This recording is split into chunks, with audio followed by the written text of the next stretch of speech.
Bismillahirrahmanirrahim. Assalamualaikum warahmatullahi wabarakatuh. Syukur alhamdulillah kita bisa berjumpa lagi di channel ini. Sholawat dan salam semoga selalu tercurahkan kepada junjungan kita Nabi besar Muhammad sallallahu alaihi wasallam. Allahumma sholli ala sayyidina Muhammad wa ala ali sayyidina Muhammad. Harapan dan doa saya untuk saudaraku semua yang menonton video ini, semoga saudaraku semua selalu diberikan kesehatan oleh Allah, dimudahkan segala urusannya, dilapangkan rezekinya, diampuni segala dosanya. Amin ya rabbal alamin. Sahabat beriman yang dirahmati Allah, salah satu hal yang paling diinginkan ketika berkunjung ke Masjidil Haram adalah memanjatkan doa kepada Allah Subhanahu wa Ta'ala. Beberapa tempat di sekitar Masjidil Haram diyakini sebagai tempat mustajab untuk berdoa. Yang pertama yaitu Multazam. Multazam adalah tempat atau dinding Ka'bah antara sudut Hajar Aswad dan pintu Ka'bah. Multazam adalah tempat istimewa di mana Allah Subhanahu wa Ta'ala akan mengijabah doa-doa yang disampaikan di tempat tersebut. Sebagaimana ditegaskan dalam sebuah hadis Rasulullah SAW yang artinya, diriwayatkan dari Amr bin Shu'aib dari ayahandanya, ia mengatakan, aku sedang bertawaf bersama Abdullah bin Umar. Ketika kami berada di belakang Baitullah, aku bertanya, tidakkah kamu mohon perlindungan? Abdullah pun mengucapkan, kami berlindung kepada Allah dari panasnya siksaan api neraka.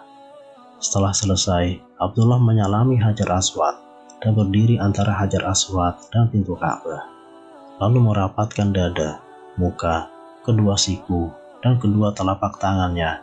Seperti inilah aku melihat Rasulullah SAW melakukannya.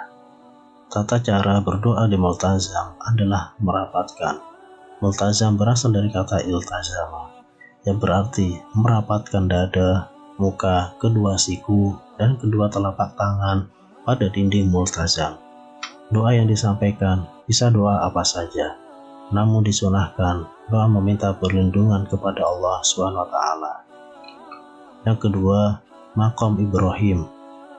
Maqam Ibrahim bukanlah kuburan. Maqam dalam bahasa Arab diartikan sebagai tempat berpijaknya dua kaki. Jadi, Maqam Ibrahim adalah batu yang dibawa oleh Nabi Ismail dan dipergunakan Nabi Ibrahim untuk berdiri ketika membangun Ka'bah. Dikisahkan ketika Rasulullah tiba di Ka'bah saat melaksanakan haji, beliau langsung mencium Hajar Aswad dan kemudian berlari-lari kecil 3 putaran. Pada putaran keempat, Nabi berjalan biasa menuju Maqam Ibrahim. Sesampainya di Maqam Ibrahim, Nabi berdoa, dan jadikanlah sebagian Maqam Ibrahim sebagai tempat sholat.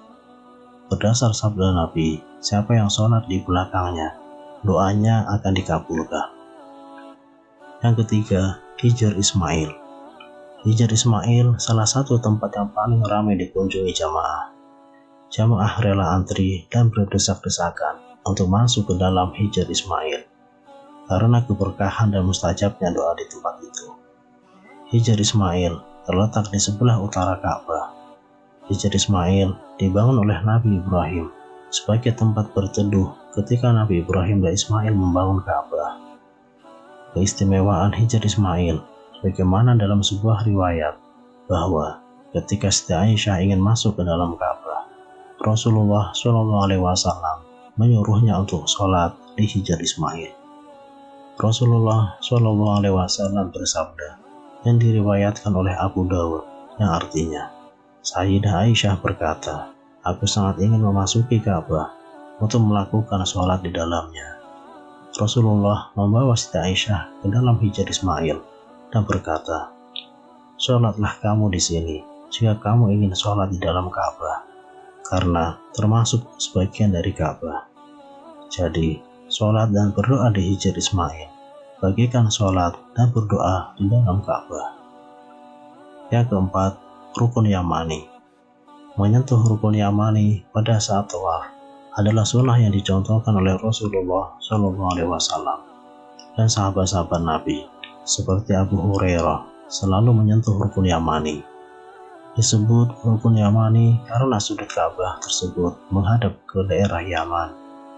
Salah satu riwayat dari Ibnu Umar menyebutkan menyentuh rukun Yamani dapat menghapuskan kesalahan-kesalahan. Menurut Ibnu Abbas, pada sudut Ka'bah itu terdapat seorang malaikat yang mengucapkan amin. Selanjutnya, antara rukun Yamani dan Hajar Aswad disunahkan membaca doa Rabbana atina fid dunya hasanah wa fil akhirati hasanah wa qina azabannar wa adkhilnal jannata ma'al abrar ya azizu ya ghafaru ya rabbal alamin. Yang kelima, Bukit Sofa dan Marwah. Bukit Sofa dan Marwah adalah tempat dilakukannya sa'i. Sa'i adalah berjalan atau berlari-lari kecil antara Sofa dan Marwah sebanyak 7 kali bolak-balik. Sa'i dimulai dari Bukit Sofa dan berakhir di Bukit Marwah. Panjang antara Sofa dan Marwah sekitar 450 meter.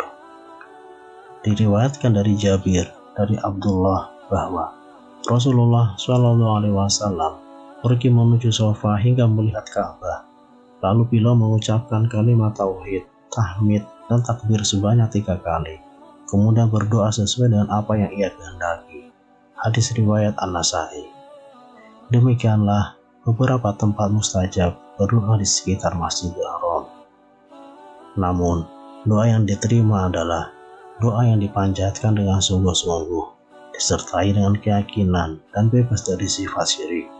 Tempat-tempat tersebut sangatlah padat ketika musim haji atau umroh, sehingga apabila tidak memungkinkan, jangan dipaksakan, apalagi bila harus menyakiti diri sendiri dan orang lain.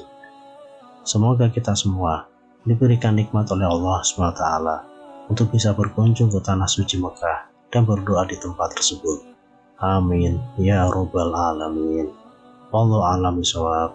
Demikian yang bisa saya bagikan. Semoga bermanfaat untuk kita semua. Wassalamualaikum warahmatullahi wabarakatuh.